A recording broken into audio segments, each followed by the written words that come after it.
हम लोग श्रीमद् भागवतम के तीसरे स्कंद के 15वें अध्याय के 45वें श्लोक को पढ़ेंगे।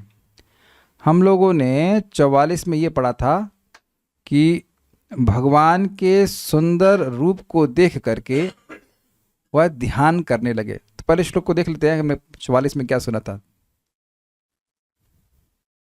अब एक भक्त कह रहे हैं क्लियर नहीं दिख रहा है। अच्छा, सबको नहीं दिख रहा है या केवल उन्हीं को नहीं दिखाई पड़ रहा है? अब क्लियर है? एक मिनट रुकेगा कि अब क्लियर है। कुछ नहीं किया मैंने कुछ नहीं किया मैंने। क्लियर है ना? ठीक है, तो उधर से दिक्कत हो गया मंदिर में साउंड में कहते हैं जो आदमी गाएगा उसको आवाज़ तेज चाहिए, अब वो थोड़ा दूर से गा रहा है तो बगल वालों को आवाज़ कम चाहिए। तो हम लोग को साउंड मैनेजमेंट क्या करते थे, थोड़ा बढ़ाना। हम लोग ऐसे कुछ नहीं करते, पर अपनी आवाज़ कैसी, हाँ अब ठीक है उसको लगता था कि आवाज़ बढ़ा दी, कुछ नहीं करते थे अब ठीक है तो अभी मुझे लग रहा है कि इंटरनेट की कोई इश्यूज है आपके जिसके पे, तो अब नहीं दिख रहा है तो फिर कुछ नहीं कर सकते। तो फाइल भेजी, उसको देख लीजिएगा। तो हम लोग ने यहाँ सुना था 44 में, देवा अमुष्य वदनासित पद्म कोशम उद्वीक्ष सुंदर तराधर कुंदहासम लब्धाशिषः पुनरवेक्ष तदीयमंग्रीम द्वंद्वम नखारुणमणि श्रयणम निदध्यु। निदध्यु को पकड़ेगा, पूरी बात समझाऊंगा। ते उन मुनियों ने, वाह मतलब वही है, निश्चित ही अमुष्य भगवान के वदन असित पद्म कोशा, वदन मतलब मुख को देखा जो कि नीले कमल के कोश जैसे आंतरिक भाग जैसा था, और उद्विक्ष ऐसा ऊपर देखे हुए भगवान को, उनके मुख को देखे, और उससे सुंदरतर, उससे सुंदर उनके अधर को देखे, और उससे भी सुंदर कुंद हासम चमेली के फूल जैसे उनकी हंसी को देखे। इस पे मैं विचार कर रहा हूं कि ऐसा भी हम लोग ऐसे काव्य में बोला जाता है कि हंसी भगवान ऐसे हंस रहे थे मानो चमेली के फूल झड़ रहे हो। इसका मतलब नहीं कि दांत झड़ रहे थे, उसका मतलब है कि दैट ब्यूटी है ऐसा। अब ऐसे भी सुन सकते हैं, चलिए कोई बात नहीं। ऐसा अनुभव करके क्या कहते, उनका अनुभव क्या हुआ, लब्धाशुषा, हमारे सारे मनोरथ पूर्ण हो गए, ऐसा उन्होंने अनुभव किया। पुनरअवेक्ष तदीय मंग्रि द्वंद्वम, फिर उन्होंने भगवान के दोनों चरण कमलों को देखा जो नख अरुण मणिश्रयम, जो नख रूपी लाल मणियों के आश्रय थे। क्लियर? ऐसा होने के बाद निदध्यु, उन मुनियों ने ध्यान किया। क्या ध्यान किया? ये लिंक है। क्या ध्यान किया? तो हाँ, आज क्या ध्यान किया यह इस श्लोक में बता रहे हैं। बेसिकली उन्होंने कहा कि यही भगवान है जो सारे योगियों की अंतिम गति है। इस तरह से ध्यान किया, यही है ऐसे करके, यही है ऐसे करके हम सही स्थान पे आए, यही सारे योगियों की मतलब एकमात्र लक्ष्य है, ऐसे करके। और उसके बाद उन्होंने भगवान की स्तुति करना शुरू कर दिया। ठीक है, तो मेरे पीछे बोलिए। पुंसाम गति मृगयताम इह योग मार्गैर ध्यानास्पदम बहुमतम नयनाभिरामम। पुंसां गतिं मृगयताम् इह योगमार्गैर् ध्यानास्पदं बहुमतं नयनाभिरामम्। पौंस्नं वपुर्दर्शयानमनन्यसिद्धैर् औत्पत्तिकैः समगृणन् युतमष्टभोगैः। पौस्नं वपुर्दर्शयानमनन्यसिद्धैर् औत्पत्तिकैः समगृणन् युतमष्टभोगैः। पुंसां गतिं मृगयताम् इह योगमार्गैर् ध्यानास्पदं बहुमतं नयनाभिरामम्। पुंसां गतिं मृगयतामिह योगमार्गैर् ध्यानास्पदं बहुमतं नयनाभिरामम्। पौंस्नं वपुर्दर्शयानमनन्यसिद्धैर् औत्पत्तिकैः समगृणन् युतमष्टभोगैः। पौंस्नं वपुर्दर्शयानमनन्यसिद्धैर् औत्पत्ति कह समगृणन युतमष्ट भोगै पुंसां गतिं मृगयतामिह योगमार्गैर् ध्यानास्पदं बहुमतं नयनाभिरामम् पुंसां गतिं मृगयताम् इह योगमार्गैर्ध्यानास्पदं बहुमतं नयनाभिरामम् पुंस्नं वपुर्दर्शयानमनन्यसिद्धैर् औत्पत्तिकैः समगृणन् युतमष्टभोगैः पौंस्नं वपुर्दर्शयानमनन्यसिद्धैर् औत्पत्तिकैः समगृणन् युतमष्टभोगैः।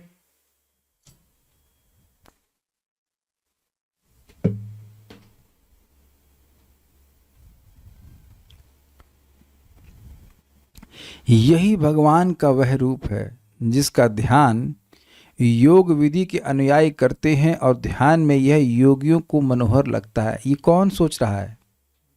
चार कुमार सोच रहे हैं। समझ में आ गया? देखिए, जो भी भक्त थोड़ा देर में आते हैं, आप एक बहुत बड़ी चीज मिस करते हो। क्या है वो? है लिंक। आपकी इच्छा जैसे चाहो करो, हम तो आ जाते हैं टाइम से और हम समझ लेते हैं नॉट। जो लिंक नहीं समझेंगे उनको मजा नहीं आएगा वास्तुतः श्लोक में। एंड में आएंगे, पीछे से आएंगे ऐसा कोई ये पूरी मूवी की तरह चल रहा है। आपकी जो इच्छा हो सकता है ट्रैफिक जाम में फंस जाते हो हम कटाक्ष कर रहे हैं ना भाई, जूम पे हो सकता है इतना ट्रैफिक लग जाता हो कि ना आ पाते हो। तो अब आपकी इच्छा, लेकिन लिंक परम पूज्य वृंदावन चंद महाराज को बोलते हैं, ऐसा लिंक बनाते हैं श्रीधर स्वामी को, बड़े स्टाइल से बोलते हैं कि बड़ा रुचि होती है। लिंक से मजा आता है कि ये बात क्यों बोली। तो पिछले श्लोक में आपने सुना था कि निदध्यु वह सोच, वह ध्यान करने लगे। तो क्या ध्यान कर रहे हैं? यही भगवान का वह रूप है। आपको समझ पा रहे हैं? यही भगवान का वह रूप है जिसका ध्यान योग विधि के अनुयायी करते हैं और ध्यान में यह योगियों को मनोहर लगता है, क्योंकि उन व्यक्तियों का मन पवित्र हो जाता है। यह काल्पनिक नहीं अपितु वास्तविक है, जैसा कि महान योगियों ने सिद्ध किया है। भगवान सिद्ध किया है का मतलब, देखिए कहने का मतलब है कि योगियों ने अपने अनुभव से बताया कि भगवान का रूप माइथोलॉजी नहीं है, वो अपने अनुभव से बता रहे हैं। अब जो व्यक्ति अंधा हो वो कहे भाई सूर्य को नहीं मानते हम, लेकिन जिनकी आंखें हैं वह तो प्रमाण दे रहे हैं ना सूर्य है कि नहीं। हो सकता हो कि सूर्य का हीट अनुभव करे तो वह हीटर चला दिए हो, लेकिन सूर्य को तो वही देखेगा जिसकी आंखें हैं। तो आंखों वाले प्रमाण हैं। तो जो योगी जन हैं उनकी इंद्रियां आंतरिक होती हैं, भगवान की ओर उन्मुख होती है, तो भगवान का अनुभव कर लेते हैं। भगवान तो हृदय में बैठे हुए हैं। लेकिन जिन लोग भोग वृत्ति वाले व्यक्ति हैं, जो भोगोन्मुख हैं, वह नहीं भगवान को देख पाते हैं। तो योगी लोगों ने सिद्ध किया है, मतलब भगवान के स्वरूप को भगवान योगी लोग देख पाते हैं, वो प्रमाणित करते कि ऐसा है। एक ये अर्थ है, आगे और अर्थ देखेंगे। भगवान 8 प्रकार की सिद्धियों से पूर्ण है, किंतु अन्यों के लिए ये पूर्ण रूप में संभव नहीं है। बड़ी इंटरेस्टिंग बात है। कई अर्थ निकलेंगे। एक अर्थ ये है कि अणिमा लघिमा आदि सिद्धियां होती हैं। तो भगवान के पास ये सारी सिद्धियां अनादिकाल से हैं और हाईएस्ट लिमिट में हैं। समझ रहे हैं? अन्य किसी योगी को तपस्या करके ये सिद्धियां कुछ मात्रा में मिल जाती हैं। जैसे अभी सिद्धियां क्या है वो समझाएंगे, लेकिन ये एक सिद्धि है। एक सिद्धि जैसे मान लीजिए वरुण प्रभु वो खाएंगे अफगानिस्तान का अनार खाएंगे आप? हाँ गुरुजी अनार खाएंगे। तो गुरुजी ने यहाँ से हाथ पकड़ा, वहां से ला करके रख दिया। अरे गुरुजी तो बड़े तेज है समझे? इसे कहते हैं प्राप्ति। कहीं से कुछ भी लाना हो, स्वर्ग का जामुन ले आइए, कुछ भी, he can just do anything. इस तरह से एनीथिंग मतलब कहीं से भी कुछ भी ला सकता है। ऐसे करके सिद्धियां होती हैं। तो भगवान के पास ये सारी सिद्धियां बिना किसी तपस्या के हैं और हाईएस्ट लिमिट की हैं। कहीं से वो कुछ भी, मतलब अब एक एग्जांपल दे रहा हूँ, कुछ भी प्राप्त कर सकते हैं। लाइक दैट अभी वो डिस्कस करेंगे उसको। लेकिन अन्य लोगों के लिए पूर्ण रूप से सिद्धियां नहीं है, संभव नहीं है। पूर्ण रूप से संभव नहीं, थोड़ी थोड़ी मात्रा में मिलता है।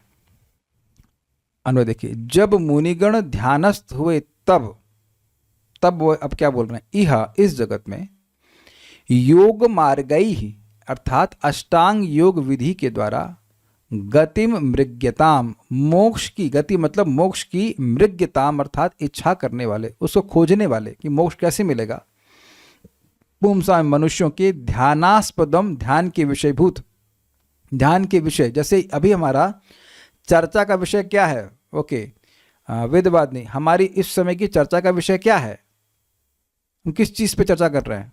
मुनिगण भगवान के रूप का ध्यान कर वेल रहे that's a specific one, but generally हम शाम को हम क्या चर्चा करते हैं? श्रीमद् भागवतम। श्रीमद् भागवतम हमारी शाम की चर्चा का विषय है, इज इट नॉट? तो उसी तरह ध्यान आस्पदम, आस्पद का अर्थ क्या लिया था आपने? हाँ बोलिए बोलिए, याद हो जाएगा, बोलिए। हाँ आवास, वेरी गुड, आवास आश्रय, यानी कि ध्यान का आवास, ध्यानावास या ध्यान के आश्रय। उन योगियों का ध्यान कहाँ लगता है? भगवान में लगता है। जैसे हम लोग कहाँ रहते हैं? घर में रहते हैं, तो हमारा निवास घर है, हमारा आश्रय घर हुआ है। उसी प्रकार से योगियों का ध्यान के आश्रय कौन है? भगवान है। क्यों? क्योंकि नयनाभिरामम, क्योंकि नयनों को अत्यंत अभितः राम, राम मतलब आराम मतलब सुख, और अभिराम मतलब बहुत सुख देने वाले हैं भगवान। नेत्रों को सुंदर लगना, किन के नेत्रों को सुंदर लगने वाले? जो योगी हैं, भोगी हैं, उनको भगवान के रूप में कोई इंटरेस्ट नहीं है, वो जगत के रूप को पकड़ते हैं। लेकिन जो योगी हैं उनके ध्यान के विषय हैं और उनके नेत्रों के विषय हैं, क्योंकि दोनों ही, मन को और नेत्रों को, दोनों को ही भगवान अत्यंत सुख देने वाले हैं। ठीक है। दूसरा क्या विशेषण है भगवान का? बहुमतम, अति आदरास्पद अथवा तत्वदर्शियों के द्वारा सम्मत। इसका क्या मतलब है? अति आदरास्पद समझ में आ रहा है? अति आदर के जो आश्रय हैं, ठीक। अथवा बहु का मतलब जो बहुत विद्वान हैं, तत्वदर्शी, उनके द्वारा मतम अर्थात सम्मत। पौंसनम यानी मानव वपुः दर्शयानम, उस रूप को प्रदर्शित कराने वाले। भाई ये समझ में नहीं है बोल क्या रहे हैं। बात ये हो रही है, देखिए भगवान के अनेक रूप हैं, लेकिन ये भगवान का जो श्री नारायण रूप है, जिसका दर्शन कौन कर रहे हैं? चार कुमार कर रहे हैं। वो कह रहे हैं, उस रूप के बारे में कह रहे कि यह इस जगत में, इस भौतिक जगत में जो अष्टांग योग के द्वारा मुक्ति प्राप्त करना चाहते हैं, उनके लिए ये जो रूप है भगवान का, मानव वपु रूप, ये बहुत सम्मत है। यही ध्यान का विषय है, यही नयन को सबसे अच्छा लगता है योगियों के, और इसी को वह अत्यंत आदर देते हैं, और इस प्रकार के तत्दर्शियों के द्वारा यही सम्मत है। आप कहेंगे क्या कहना चाहते हैं? कहने का अर्थ यह कि भगवान के और भी अन्य रूप हैं, जैसे मोहिनी रूप। अब सामान्यतः लोग जो मुक्ति चाहते हैं वो मोहिनी रूप पे ध्यान नहीं करते हैं। Do you agree? आप देखो कि जब हम लोग सुनते हैं कि परमात्मा का ध्यान कर रहे हैं, तो परमात्मा के रूप में मोहिनी मूर्ति का ध्यान नहीं करते हैं। वो भी भगवान के अवतार है, वो भी भगवान के ही अवतार हैं। लेकिन जैसे ही मैं कहूं कि हम भगवान का, परमात्मा का ध्यान करते हैं, तो कौन सा रूप आता है? वेदवाद नहीं, बिल्कुल आप इस श्लोक को छोड़ करके बोले कि अगर मैं कहूं कि परमात्मा का ध्यान अपने मन में करिए, तो कौन से रूप को ध्यान करते हो आप? भगवान का श्याम सुंदर रूप। मतलब अगर आप भाई गोलोक वाले भक्त तो अलग बात है, अन्यथा बिल्कुल सही कहा कि 4 आर्म्स फॉर्म, परमात्मा मतलब 4 आर्म फॉर्म समझते हैं ना, विष्णु स्वरूप का। मोहिनी स्वरूप का ध्यान करते हैं आप कभी?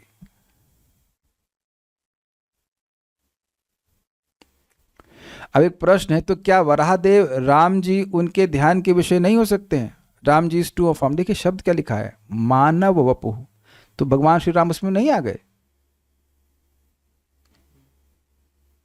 लेकिन एक बात समझने का प्रयास कीजिए, अष्टांग योग में लोग प्रायः परमात्मा में ही ध्यान करते हैं। यही प्रायः क्या, परमात्मा पे ही ध्यान करते हैं।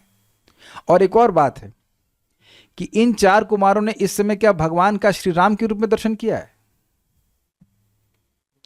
क्या भगवान कृष्ण के रूप में दर्शन किया है? नहीं किया है, भगवान विष्णु के रूप में दर्शन किया है। तो सामान्यतः लोग, जितने योगी जन हैं, वो भगवान विष्णु के दर्शन, विष्णु के रूप को स्मरण करते हैं।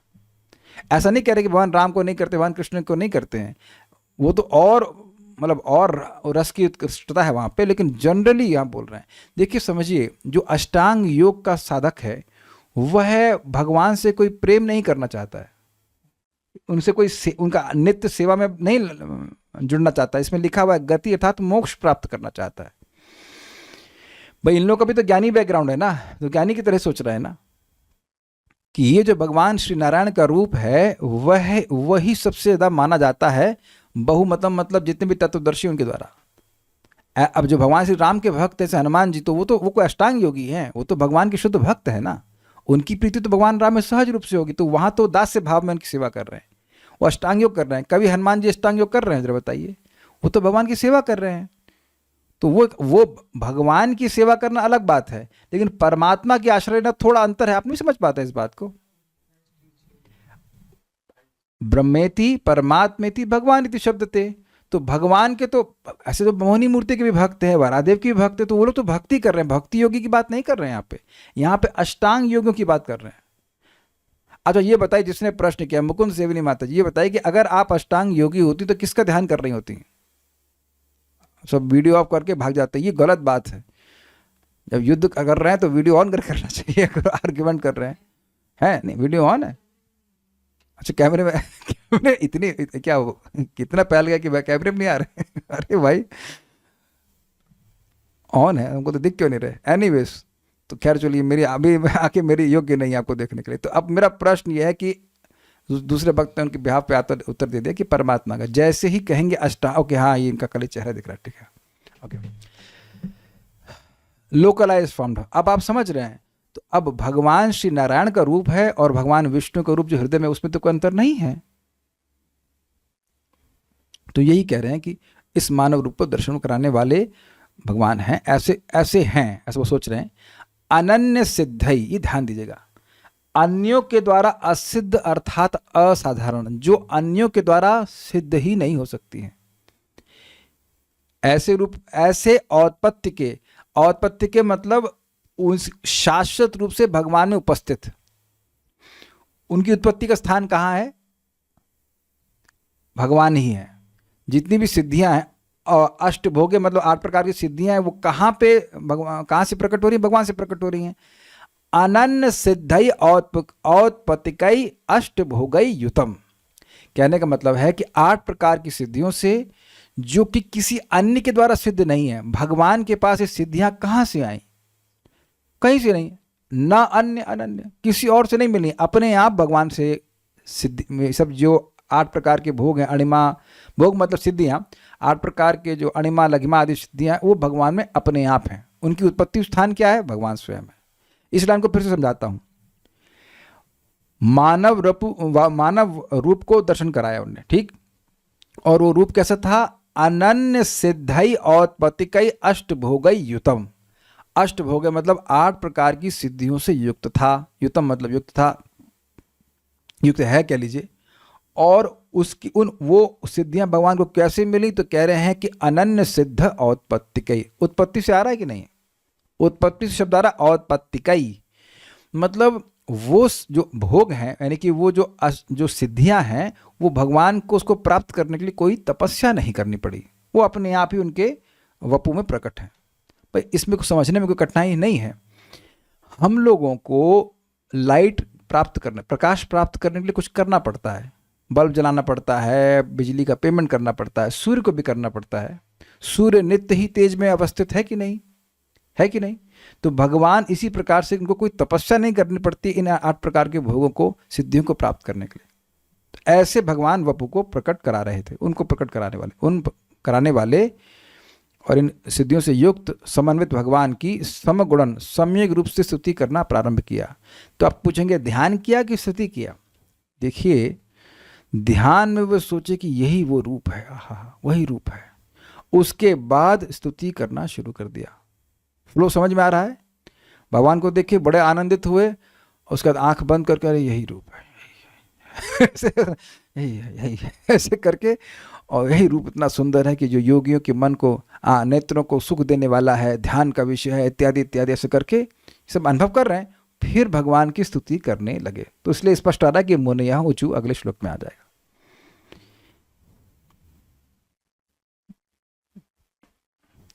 एक भक्त पूछ रहे हनुमान जी पे, क्या हनुमान जी को योग करने में रुचि नहीं थी उस समय, या फिर उनको उस युग में भगवान की भक्ति के बारे में ज़्यादा पता नहीं था, जबकि अन्य योगी अष्टांग योग में लगे हुए थे? आज मैंने संकल्प लिया है कि हम ऑब्जर्वर के रूप में रहेंगे। ये प्रश्न हमसे इसलिए किया गया ताकि हम क्रोधित तो नहीं होंगे, अपने क्रोध का दान हम नहीं करेंगे। जबरदस्ती का प्रश्न है, सही बात। हम नहीं, हम आप हमसे हमारा क्रोध मांग रहे हैं कि प्रभु जी थोड़ा क्रोध दे दीजिए, हम नहीं देंगे, भूखा मार देंगे, नहीं देंगे क्रोध। हंस उत्तर भी नहीं देंगे और हंस करके टाल देंगे। Is it not? ध्यान वाला पॉइंट समझ में नहीं आ रहा आया। देखिए, आनंदित हुए। अब आप और मैं कभी इतने आनंदित हो तब तो समझ में आए, लेकिन एक बात है, जैसे एक बार एक हमारे माधव प्रभु को सब जानते हैं, तो माधव प्रभु कीर्तन कर रहे थे, तो हम भक्त लोग वहाँ बैठे हुए थे, रात का समय था, तो बड़ा सुंदर कीर्तन हो रहा था। तो कुछ समय के लिए मन आंखें बंद करके भक्त लोग सोच रहे थे, हम सभी लोग सोच ही रहे थे, एटलीस्ट हम 2-3 लोग सोच रहे थे, कितना बड़ा भाग्य है कि कितना सुंदर हमें जीवन मिला है भक्ति का। तो सुख मिल रहा था, उस सुख से व्यक्ति कभी कभी ध्यान करने लगता है कि वाह कितना सुंदर जीवन मिला है ना? रिफ्लेक्शन। तो अब वो ध्यान करके मुनिगण सोच रहे हैं कि यही वह रूप है, यही वह रूप है जिसकी जो लोग मोक्ष, जो इस जगत में, इस जगत से मतलब वैकुंठ नहीं, इस जगत का मतलब भौतिक जगत जहाँ से वो होके आए, उस भौतिक जगत में जो लोग अष्टांग योग के द्वारा मुक्ति का अन्वेषण करते हैं, तो उनको उस अष्टांग योग में ध्यान करना होता है कि नहीं? अष्टांग योग की आपको कुछ स्टेप्स याद हैं? यम, नियम, प्रत्याहार।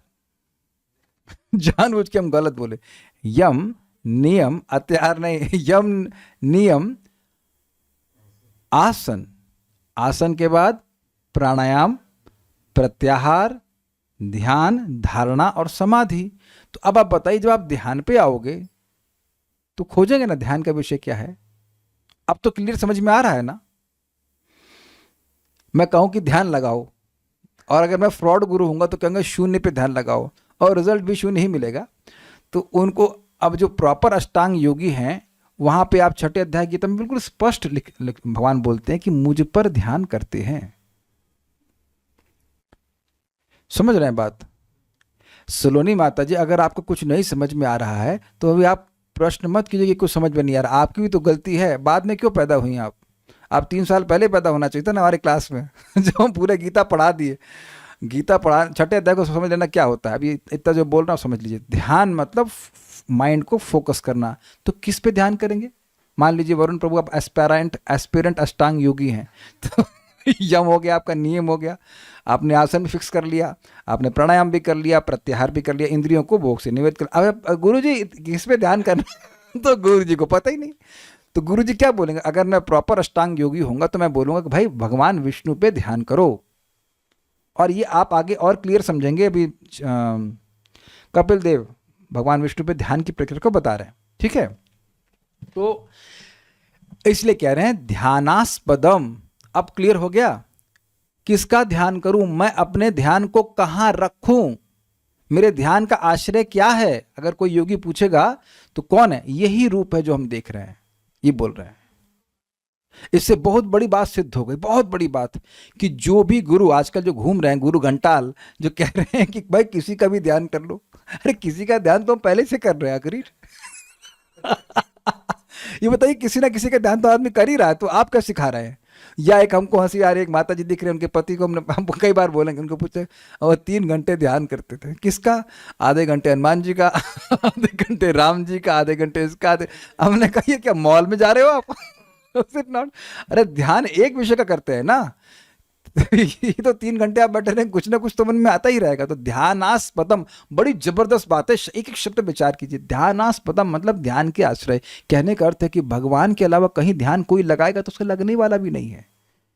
आस्पद मतलब आश्रय, शेल्टर। कहीं और ध्यान लगाएंगे तो वहां मन लगेगा ही नहीं। भोगी का भी नहीं लगता है, उसका मन कहीं जगह नहीं लगता है, जगह इधर भागेगा उधर भागेगा ऐसे करके। तो ध्यानास्पदम मतलब जो ध्यान के आश्रय। अब तो समझ में आ गया होगा सबको ये पॉइंट। देखिए, मैं श्लोक को पूरा फिनिश करने के चक्कर में नहीं हूं। श्लोक को आस्वादन कीजिए, समझाया जा रहा है कि एक शब्द को समझिए। फिर अपने पास अपना जूम है, कौन सा आपको ट्रैवल करना है, कल फिर पढ़ेंगे, क्या दिक्कत है? ठीक है, ये समझ में आ गया। उसके बाद भगवान के गुण क्या बता रहे हैं? ध्यानास्पदम योगियों के द्वारा, नयनाभिरामम यानी भगवान का रूप जो है उनके नयनों को सुख देने वाला है। बहुमतम अर्थात अत्यंत आदर का पात्र है। अथवा बहुत जो श्रेष्ठ जो योगी है उनके द्वारा सम्मत। हाँ, कहाँ किस पे ध्यान करना? हाँ, भगवान विष्णु पे ध्यान करना है। जो बहुत श्रेष्ठ, जो वाकई श्रेष्ठ योगी हैं, वो यही कहेंगे कि भगवान विष्णु पे ध्यान करो। क्लियर हुआ? ये बहुमतम का समझ पा रहे हैं अर्थ? बहुमत का आप वो अर्थ मत लीजिएगा जो वोट में होता है, बहुमत से जीत गए, हिंदी मत समझिए इसको। पहले मैं जब इसको देखा तो मैं यही समझा कि बहुत सारे योगियों तो का द्वारा सम्मत है, लेकिन ये नहीं है। बहु मतलब जो बहुत बहुत ऊपर है, बहुत सर्वश्रेष्ठ हैं, उनकी बात कर रहे हैं। अनुभवी भी कह सकते हैं, हाँ, एक्सपीरियंस, योग में बढ़े चढ़े हैं, वो बात है, हाँ, सिद्ध है, उनके द्वारा सम्मत। हाँ, ये सही कर रहे हो, विष्णु पे ध्यान कर रहे हो बेटा, हाँ ठीक से ऐसे करके, ठीक है। कौन सा रूप था वो? पौंसनम वपु, मानव रूप को दर्शयानम, प्रदर्शित करने वाली। एक इंपॉर्टेंट बात है कि दर्शन नहीं कर रहे हैं, दर्शन भगवान करा रहे हैं, क्योंकि भगवान के रूप का दर्शन नहीं कर सकते हैं। भगवान की जब स्वेच्छा होती है, जब वह प्रयासों से, भक्त के प्रयासों से, योगी के प्रयासों से प्रसन्न होता है, तब उस रूप को दर्शन कराते हैं। ये तो क्लियर है? अच्छा, और ये कैसा रूप था? तो कहते हैं अनन्य सिद्धि औत्पत्ति की अष्ट भोगई युतम। युतम मतलब समन्वित, युक्त। किन चीजों से युक्त था? 8 प्रकार के अष्ट भोगे, मतलब 8 प्रकार की सिद्धियों से युक्त था, जो कि जिसका उत्पत्ति स्थान स्वयं भगवान थे, अन्य कहीं से वह नहीं लेके आए थे। उम्मीद है कि बात समझ में आ गई होगी। और ऐसे भगवान का वह है समगुणन। एक्चुअली थोड़ी मिस्टेक हो गई, समगुणन नहीं है, समगृणन है। देखिए, मैं थोड़ा सा देख लीजिएगा, यहाँ पे शब्द है, यहाँ पे समगृणन। गृणन मतलब बोलना, और सम मतलब सम्यक रूप से। थोड़ी स्पेलिंग मिस्टेक हो गई है, समगुणम नहीं है, समगृणन है। शृण्वन्ति गायन्ति गृणन्ति, तो गृणन्ति मतलब बोलते हैं, जिसमें भी बोल रहा हूँ, बोल रहा हूँ कि नहीं बोल रहा हूँ। तो समगृणन, जो मुनिगण थे वो भगवान की स्तुति करने लगे। आप एक चीज देख रहे हैं कि जब भी किसी व्यक्ति को भगवान का दर्शन होता है तो वो चुप नहीं होता। आप कहेंगे ये क्यों बोल रहे हैं? कुछ ज्ञानी कहते हैं कि देखो भाई, जब वो कोट करते, थोथा चना बाजे घना, सोचते हैं इसको, तो चना जब खाली होता है अंदर से तो बहुत आवाज करता है, या जो बर्तन है उसमें पानी जब आधा भरा होता है तो आवाज करता है, जब पूरा भर जाता है तो शांत हो जाता है। ऐसे ज्ञानी बोलते हैं।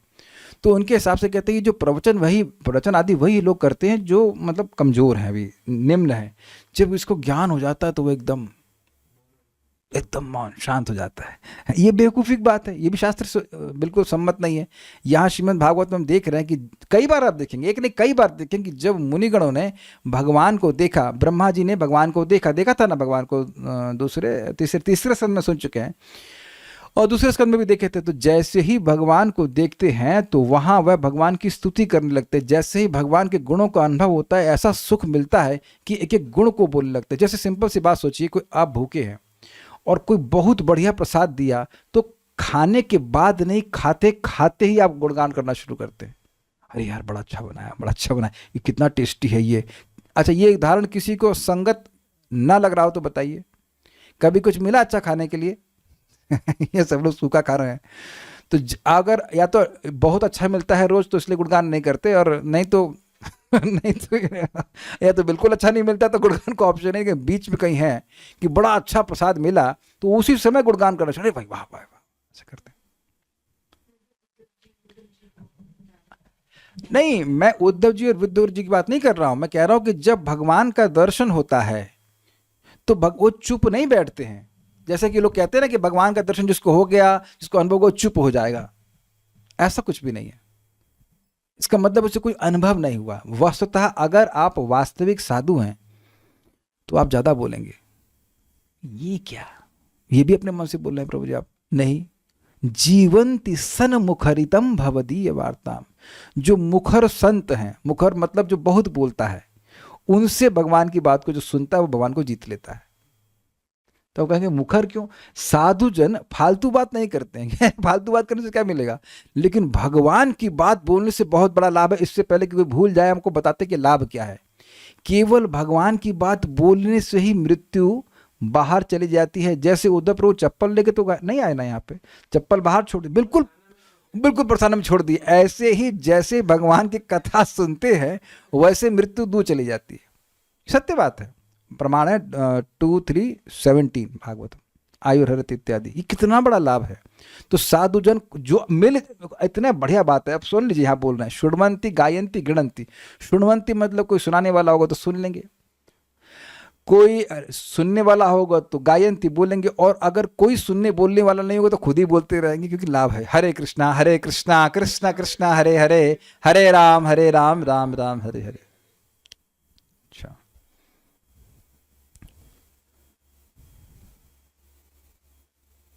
श्रीधरी, जो लोग योग मार्ग के द्वारा मोक्ष को प्राप्त करना चाहते हैं उनके ध्यान का विषय बनने वाले, स्पष्ट है, देखने वालों के नेत्रानंद को प्रदान करने वाले, अत्यंत आदरणीय अपने सुंदर पौरुष रूप का दर्शन देने वाले तथा स्वाभाविक रूप से नित्य अष्ट सिद्धियों से संपन्न श्री हरि का वे मुनिगण स्तुति करने लगे।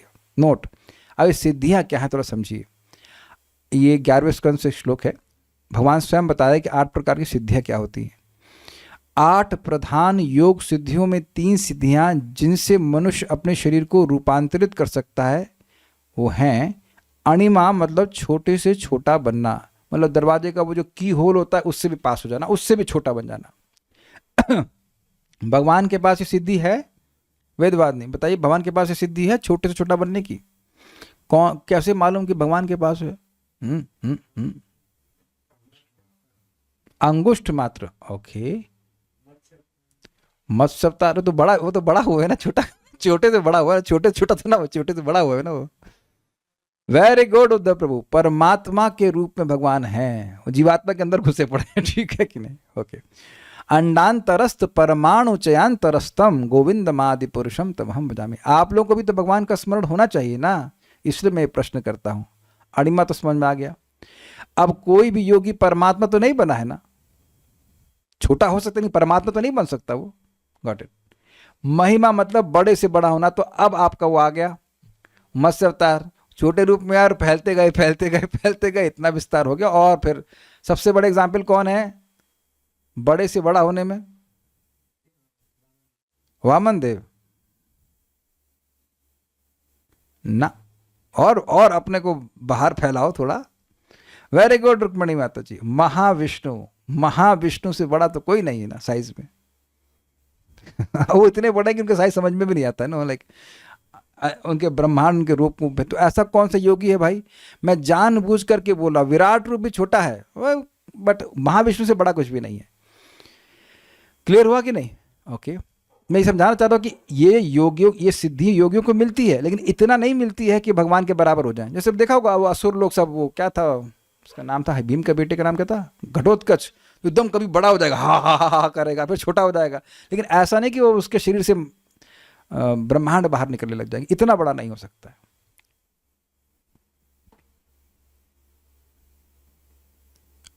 ठीक है।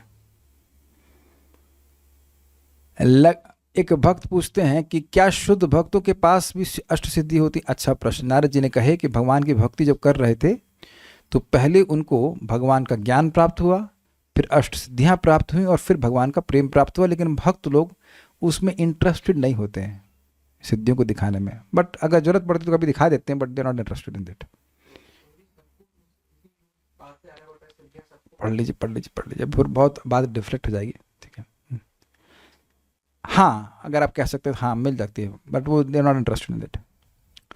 अच्छा, लघिमा हल्के से हल्का होना, तो ये भी स्पष्ट है। बहुत से आप हनुमान जी के एग्जाम्पल ले जा रहा है कि वो कूद के चले गए थे ना।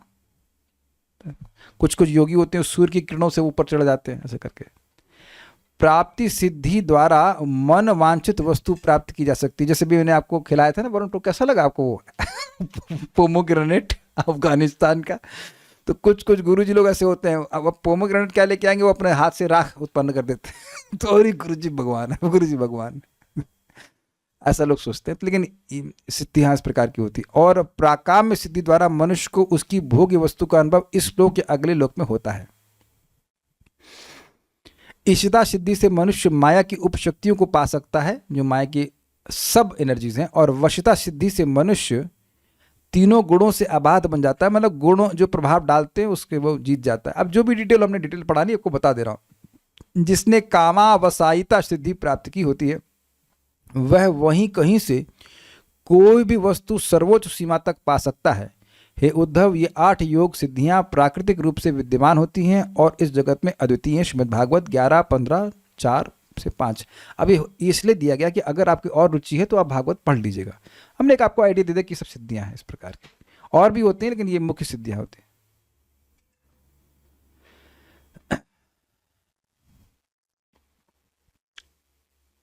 सारार्थ दर्शनी थोड़ी इंटरेस्टिंग है और उसको आप बहुत ध्यान से सुनना तो समझ में आएगा। किंतु मुक्तिकामी जनों में शुद्ध भक्ति के अभाव के कारण यद्यपि श्री भगवान के माधुर्य को ग्रहण करने की इच्छा नहीं होती है, तथापि भगवान के ध्यान के बिना उनकी मुक्ति नहीं होती। यह बात यहाँ कही जा रही है पुंसाम आदि श्लोक से। तो ध्यान कर रहे हैं कि जो अष्टांग योगी हैं क्या वह भगवान की मधुरता का अनुभव करना चाहते हैं? प्रश्न अगर कोई करे तो नहीं, उनको मुक्ति में इंटरेस्ट है। भगवान के ध्यान करके वह मोक्ष प्राप्त करना चाहते हैं। यह अष्टांग योगी का लक्ष्य होता है। यद्यपि वे भगवान के स्वरूप का ध्यान कर रहे हैं लेकिन उनकी भगवान में ममता नहीं होती है। देखिए इसको थोड़ा समझिए, जैसे कोई किसी का स्वामी है, किसी का पति है, जो कुछ भी है, तो उनकी आपस में परस्पर ममता है कि नहीं, कि भाई ये मेरे स्वामी हैं, मैं इनकी सेवा करूंगा, ये करूंगी, जैसे भी करके। इस जगत में हम जिसके भी रूप को देखते हैं उससे ममता हो जाती है। सब्जी वाले से भी ममता हो जाती है, ये मेरा सब्जी वाला है, मैं इसी से सब्जी खरीदूंगी ऐसा तो नहीं होता है, ना ही कोई खास प्रसन्नता होती। बस अब सब्जी घर में तो उगेगी नहीं, सब्जी घर में उगेगी नहीं तो सब्जी वाले के पास जाते हैं। समझ में आ गया ना बात? तो एक साधन की तरह देखते हैं कि हाँ भाई यहाँ से सब्जी लेनी है। तो इनको इंटरेस्ट है मुक्ति में, मतलब दोबारा जन्म ना हो, इसमें इंटरेस्ट है। भगवान की भक्ति प्राप्त करके भगवान के माधुर्य का अनुभव करें, ऐसा कोई उनका प्लान नहीं होता है। लेकिन इन लोगों को भी मुक्ति तभी मिलती है जब वो भगवान का ध्यान करते हैं। अगर भगवान के रूप का कोई ध्यान नहीं है तो उनका मुक्ति भी निराकार हो जाती है, मतलब मुक्ति प्राप्त नहीं होती है। सायुज्य मुक्ति या सायुज्य मुक्ति भी नहीं मिलती है। ठीक है, तो एक बात यहाँ पे क्लियर हो रही कि जो लोग परमात्मवादी हैं उनके जीवन का लक्ष्य क्या है? उनके जीवन का लक्ष्य भी सायुज्य ही है। ब्रह्म ज्योति में लीन होना चाहते हैं लेकिन ध्यान परमात्मा का करते हैं, या वो परमात्मा में लीन होना चाहते हैं। ये दोनों ऑप्शन हो सकते हैं, लेकिन वो लीन होना चाहते हैं, वैकुंठ नहीं जाना चाहते। ये सबको क्लियर हो गया? ठीक है। ये बहुत कंफ्यूजन रहता है कि मेरे मन में था कि जब परमात्मा का ध्यान कर रहे हैं तो मरते समय परमात्मा का ध्यान करना चाहिए, तो उनको भगवान के पास जाना चाहिए। लेकिन वह परमात्मा का ध्यान इसलिए कर रहे हैं ताकि वह लीन हो जाएं, तो इसलिए उनको वैसी सिद्धि मिलती है। उम्मीद है कि समझ गए होंगे। पुंसाम अर्थात जो पुरुष योग मार्ग द्वारा परम गति की खोज करते हैं। कहने का मतलब यह है कि सारे मनुष्य इस प्रकार से भगवान का ध्यान नहीं करते हैं, लेकिन जो मोक्ष प्राप्त करना चाहते हैं उनके ध्यान के विषय भगवान है। अब जो भी सब लोग जॉब कर रहे हैं उसे भगवान विष्णु का ध्यान करके ही जॉब कर रहे हैं, तो वहाँ ध्यान का विषय तो भगवान विष्णु नहीं है। तो जो लोग जगत में बंधन में पड़े रहना चाहते हैं उनके ध्यान के विषय भगवान विष्णु नहीं है। क्लियर हुआ? तो पुंसाम मतलब सब मनुष्यों की बात नहीं हो रही है, वो मनुष्य जो कि गतिम मृगयंता, मतलब जो मुक्ति की इच्छा करते हैं, मुक्ति को खोज रहे हैं, मुक्ति प्राप्त करना चाहते हैं, ये बात है। गतिम शब्द का अर्थ है मुक्ति। योग मार्गई अर्थात अष्टांग योग के द्वारा, और बहुमतम ध्यानास्पदम अर्थात जो बहुत से लोगों द्वारा आदरणीय और ध्यान का विषय होता है। यहाँ बहुत से लोगों का मतलब समझ रहे हैं, जो श्रेष्ठ लोग हैं, बहुत श्रेष्ठ लोगों के द्वारा, ये कहने का अर्थ। यह कहने से यह स्पष्ट होता है कि यद्यपि श्री भगवान के सविशेष रूप का ही ध्यान करना आवश्यक होता है, फिर भी श्री नारायण स्वरूप को ही बहुसंख्य में योगीजन लोग सम्मति देते हैं। यह अर्थ है, अब तो समझ में आ गया होगा कि मोक्ष के लिए वे भगवान श्री नारायण के स्वरूप का ही ध्यान करते हैं। ये बात कही जा रही है। पौंसनम वपुः अर्थात पुरुष से संबंधित शरीर, मतलब पुरुष जैसा दिखने वाला शरीर, अर्थात पुरुषाकार श्री विग्रह भगवान प्रस्तुत करते हैं। भगवान नारायण का विग्रह इस प्रकार से है। दर्शयानम अर्थात जो दर्शन करा रहे थे उनकी स्तुति मुनियों ने करी। इससे यह भी ध्वनित होता है कि मोहिनी आदि अन्य स्वरूपों के अतिरिक्त भी भगवान के अनेक विग्रह हैं जो उनके भगवत शब्द से वाच्य हैं। ये क्या बोले? देखिए, भगवत मतलब भगवान, भग वाला। तो मोहिनी रूप भी मतलब मानवाकृति है, वो स्त्री रूप में है ना। भगवान श्री नारायण का भी रूप है। तो कह रहे हैं यहाँ पे कि एक मिनट, यहाँ कह रहे हैं ये अर्थ देखिए, भगवान ने अपना मानवाकार रूप प्रस्तुत किया। भगवान ने अपना मानवाकार रूप प्रस्तुत किया, अर्थात भगवान, इससे ये सुनाई पड़ रहा है। ध्वनित अर्थ मतलब सीधा अर्थ नहीं है। सीधा अर्थ क्या है? भगवान ने अपना मानव रूप प्रकट किया, ठीक। ध्वनित मतलब इनडायरेक्ट, हाँ, साउंड, इनडायरेक्ट व्यंग्यार्थ कहते हैं। इनडायरेक्ट मीनिंग ये है कि भगवान के तो अनंत रूप में, उनमें से वो बहुत से रूप मानव रूप नहीं है। अद्वैतम अच्युतम अनादि अनंत रूपम, अद्वैतम अच्युतम अनादि अनंत रूपम। ब्रह्म संहिता में लिखा है भगवान के सारे रूप अद्वैत हैं, अर्थात भगवान श्री वराह का रूप जो है वह भगवान श्री राम से बिल्कुल अभिन्न है। रूप अलग लग रहा है लेकिन व्यक्ति वही है। अद्वैतम, दो नहीं है, वो अलग, वे एक ही व्यक्ति है लेकिन अलग अलग रूप में है। अद्वैतम अनादि रूप, अनादि हैं, हमेशा से रहे हैं। अद्वैतम अच्युतम, वो कभी पतित नहीं होते, भौतिक शक्ति में गिरते नहीं है। अद्वैतम अच्युतम अनादि अनंत रूप हैं। तो उन अनंत रूपों में से भगवान का जो मानव रूप है वह भगवान ने प्रकट किया। इससे यह सूचित हो रहा है कि भगवान के और भी रूप हैं जो भगवत शब्द वाच्य हैं। जैसे मैं कहूंगा, ओके माइक इनको दीजिए, अगर माइक पहुंचता है। अब एक सिंपल बात बोलूंगा तो समझ आ जाएगा। देखिए अगर पहुंच रहा है तो समझ आएगा, ठीक है। मैं कुछ बोलूंगा, उसके बाद आप फिलअप करना क्या संबोधन आप वहां पे भरेंगे। वराहा बोलिए, या वराहा देवता बोलेंगे कि वराहा भगवान बोलेंगे, बताइए आप। देवता बोलते हैं वैसे तो। वराह देवता बोलते हैं, भगवान वराह देव ऐसे बोलते भगवान बोलते हैं ना, भगवान वराह। अच्छा, नरसिंह भगवान, गॉट इट, समझ में आ रहा है। हयग्रीव भगवान, अच्छा मैंने आपको फीड कर दिया बोले, लेकिन आप जानते हैं हयग्रीव भगवान, नरसिंह भगवान, भगवान ऐश्वर्य वाले, वरुण समझ आ गया, तो वरुण भगवान नहीं बोलेंगे, गॉट इट, समझ में आ गया। यानी कि भगवान शब्द वाच्य क्या क्या नाम हो गए? नरसिंह कृष्ण भगवान, नरसिंह राम, हयग्रीव, मोहिनी भी, वो अलग बात है कि स्त्री रूप में, लेकिन मोहिनी भी भगवान है। तो जो यानी कि भगवान के बहुत सारे रूप हैं जिन सभी को आप भगवान कहेंगे। कुछ समझ पा रहे हैं कि नहीं?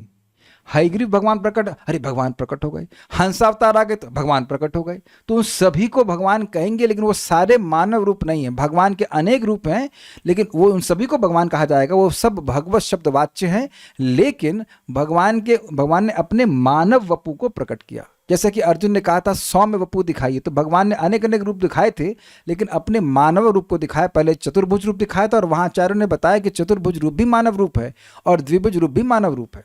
यद्यपि मनुष्यों के 4 हाथ नहीं होते हैं, लेकिन फिर भी बाकी तो सब कुछ मनुष्य जैसा है कि नहीं? क्या नरसिंह रूप मनुष्य जैसा है? नहीं, आधा मतलब मनुष्य है, आधा सिंह के रूप में है। वराहदेव नहीं, वो तो सूकर रूप में आए। आप उम्मीद है कि समझ पा रहे होंगे। तो कह रहे हैं कि जो मानव रूप को गिनेंगे तो भगवान श्री राम का रूप है, भगवान बलराम है, भगवान अनिरुद्ध, संकर्षण आदि ये भी प्रकट होते हैं। उसके बाद भगवान राम तो मैंने बोल ही दिया। अभी लक्ष्मण जी, तो ये सारे उसमें रूप आ रहे हैं ना। शत्रुघ्न भी भगवान के अवतार हैं। तो ये सारे मानव रूप में हैं। मोहिनी भी मानव रूप में है। मानव रूप मतलब मानव आकृति बोल रहा हूं इन द सेंस, ठीक है। तो कह रहे हैं कि ये यहाँ से ध्वनित अर्थ ये आ रहा है कि भगवान ने अपना मानव रूप प्रस्तुत किया, अर्थात भगवान के और भी अन्य रूप हैं जो मानवाकार नहीं हैं, लेकिन वह भी भगवत शब्द वाच्य हैं। वाच्य समझते हैं, ये कई बार आएगा। वाच्य, वाचक का मतलब होता है, इसे क्या कहते हैं? माउस। तो माउस हो गया, शब्द हो गया वाचक, और वाच्य मतलब जो उस शब्द के द्वारा इंगित किया जा रहा है वो वस्तु या व्यक्ति। Make sense? तो भगवान शब्द हुआ वाचक, और उसके वाच्य हो गए वो जो रूप है, भगवान मोहिनी, भगवान नरसिंह देव, भगवान वराहदेव इत्यादि। तो ऐसे भगवान के अन्य रूप भी हैं। उन अनेक रूपों में से भगवान ने मानव रूप को प्रकट किया। मुझे पता था कि बात थोड़ा सा ट्विस्ट लगे, लेकिन ध्वनित अर्थ है, सीधा अर्थ नहीं है। सीधा अर्थ क्या है? भगवान ने अपने मानव रूप को प्रकट किया। सब लोग बड़े परेशान लग रहे हैं भाई।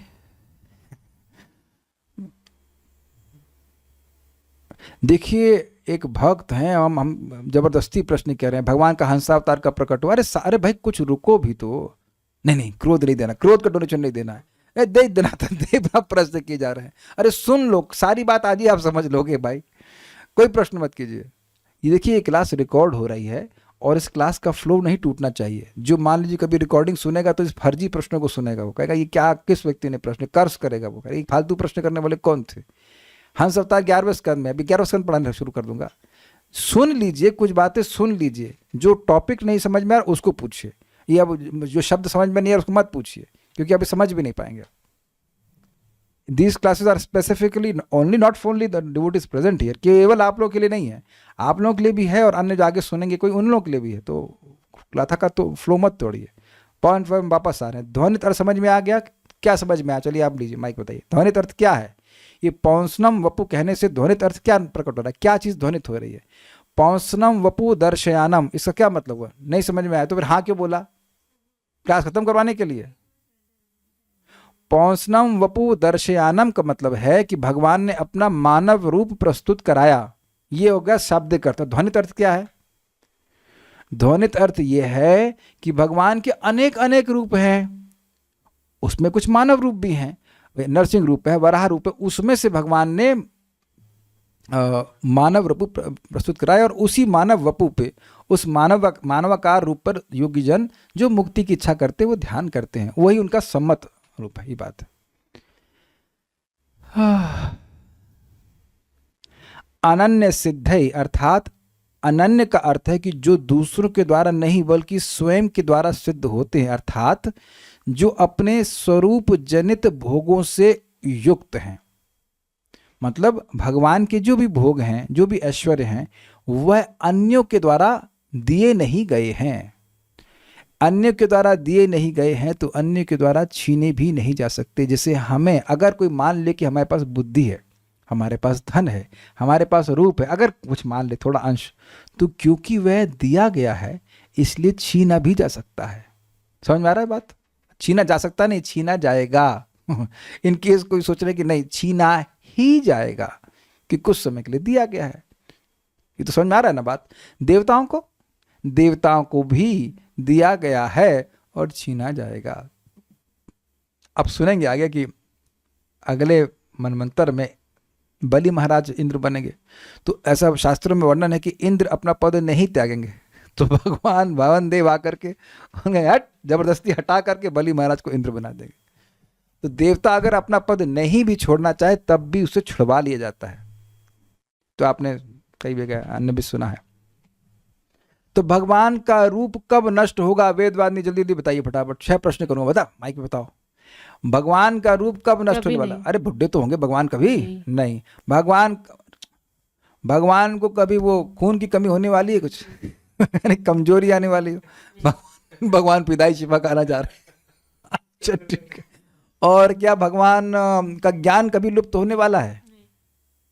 तो आप समझ गए ना कि भगवान के रूप ये सबसे गुण जो है वो क्यों नष्ट नहीं होंगे? क्योंकि अनन्य सिद्ध है, जो दूसरों के द्वारा दिया ही नहीं जा रहा है, खुद से ही प्रकट हो रहा है, तो दूसरों के द्वारा नष्ट भी नहीं, कोई भी नष्ट नहीं कर सकता। जब देने वाला नहीं है तो फिर नष्ट करने वाला भी नहीं, हमेशा भगवान के पास रहने वाले। ये अर्थ आपको समझा गया। सिद्ध का मतलब समझते हैं आप? Very good. परिपक्व, पूर्ण अवस्था में भगवान के पास सारे गुण हैं, अनन्य सिद्ध है। इसलिए औत्पत्तिकई का अर्थ है नित्य। नित्य मतलब भगवान के पास अनादिकाल से हमेशा से ये है, इसकी उत्पत्ति का स्थान कहीं और नहीं है। भगवान से ही है, भगवान में ही है और भगवान में हमेशा से है, इसलिए कहने औत्पत्तिकई मतलब नित्य गुण है।